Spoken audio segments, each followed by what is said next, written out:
ಎಲ್ಲರಿಗೂ ನಮಸ್ಕಾರ. ನಾನು ನಿಮ್ಮ ಮಲ್ಲೇಶ್ ಜೆ ರೇಷ್ಮೆ ರಾಜ ಯೂಟ್ಯೂಬ್ ಚಾನಲ್ಗೆ ಸ್ವಾಗತ. ಇವತ್ತು 18ನೇ ದಿವಸ, ಅಂದರೆ ಚಾಕಿಯಾಗಿ 18 ದಿವಸಗಳು ಕಳೆದೋಗಿದ್ದಾವೆ.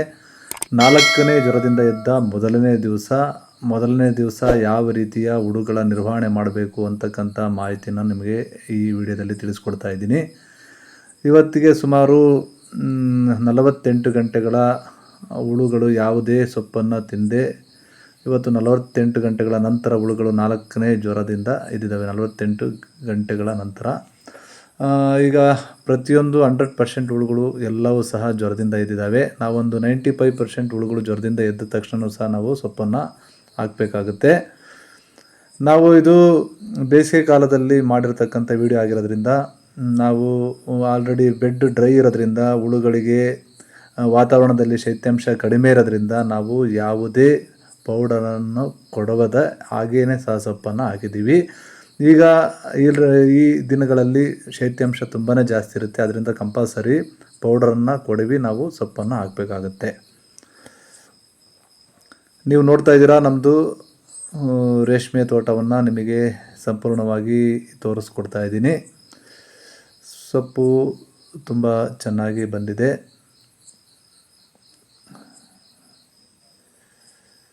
ನಾವು ಹೆಚ್ಚಾಗಿ ಕೊಟ್ಟಿಗೆ ಗೊಬ್ಬರವನ್ನು ಹಾಕಿ ಸೊಪ್ಪನ್ನು ಬೆಳೀತಕ್ಕಂಥದ್ದು. ಕಡಿಮೆ ಪ್ರಮಾಣದಲ್ಲಿ ರಾಸಾಯನಿಕ ಗೊಬ್ಬರವನ್ನು ಬಳಕೆ ಮಾಡ್ತೀವಿ. ಇದು ಸ್ವಲ್ಪ ಬೇಸಿಗೆ ಕಾಲ ಆಗಿರೋದ್ರಿಂದ ಸೊಪ್ಪು ಈ ಥರವಾಗಿ ಇದೆ. ಮಳೆಗಾಲದಲ್ಲಿ ಇನ್ನೂ ಚೆನ್ನಾಗಿ ಸೊಪ್ಪು ಬರುತ್ತೆ.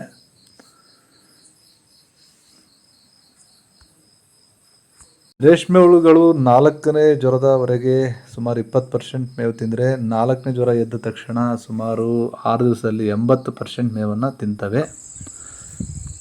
ಫ್ರೆಂಡ್ಸ್, ನಾವು 4ನೇ ಜ್ವರಕ್ಕೆ ಸ್ವಲ್ಪ ಮೊದಲಿನಿಂದ ಜ್ವರದಿಂದ ಎದ್ದಿರ್ತಕ್ಕಂಥ ಹುಳುಗೆ ಒಂದು ಫೀಡಿಂಗು ಸ್ವಲ್ಪ ಎಳೆ ಸೊಪ್ಪನ್ನು ಕೊಡಬೇಕಾಗುತ್ತೆ. ಅತಿ ಬಲಿಕೆ ಸೊಪ್ಪನ್ನು ನಾವು 4ನೇ ಜ್ವರದಿಂದ ಎದ್ದ ತಕ್ಷಣ ಹುಳುಗಳಿಗೆ ಕೊಡಬಾರ್ದು. ನಾವು ಸ್ವಲ್ಪ ಎಳೆ ಸೊಪ್ಪನ್ನು 1 ಮೇವು 2 ಮೇವು ಕೊಟ್ಟಾದಮೇಲೆ ಆಮೇಲೆ ಮಾಮೂಲಿ ನಾವು ಏನು ಕೆಳಗಡೆ ಲಾಸ್ಟ್ ಸ್ಟಮ್ವರೆಗೂ ಇರುತ್ತೆ ಅದನ್ನು ನಾವು ಕಟ್ ಮಾಡ್ಬೋದು. ಈ ಹಂತದಲ್ಲಿ ನಾವು ಹೆಚ್ಚು ಕಮ್ಮಿ ಈ ಹಂತದಲ್ಲಿ ನಾವು ಕೊಡಬೇಕಾಗುತ್ತೆ. 4ನೇ ಜ್ವರದಿಂದ ಎದ್ದಂಥದ್ದು ಇದು ಸೂಕ್ತವಾಗಿರ್ತಕ್ಕಂಥದ್ದು. ಇದಾದಮೇಲೆ 1 ಮೇವು ಮಾತ್ರ ಈ ಥರ ಕೊಟ್ಟರೆ, ಅದಾದಮೇಲೆ ಇನ್ನು ಲಾಸ್ಟ್ವರೆಗೂ ನಾವು ಪೂರ್ತಿನ ಕೆಳಗಡೆ ಕುಡ್ಕೊಂತ ಹೋಗ್ಬೋದು.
ನಾವು ರೇಷ್ಮೆ ಹುಳುಗಳಿಗೆ ಸೊಪ್ಪನ್ನು ಯಾವಾಗಲೂ ಸಹ ನೇರವಾಗಿ ಹಾಕ್ತಕ್ಕಂಥದ್ದು, ಕೆಲವರು ಅಡ್ಡಲಾಗಿ ಹಾಕ್ತಕ್ಕಂಥದ್ದು, ಬೆಳಿಗ್ಗೆ ಅಡ್ಡಲಾಗಿ ಹಾಕಿದ್ರೆ ಮತ್ತು ಸಂಜೆ ನೇರವಾಗಿ ಹಾಕ್ತಕ್ಕಂಥದ್ದು, ಈ ರೀತಿ ಸೊಪ್ಪನ್ನು ಹಾಕ್ತಾಯಿದ್ರೆ.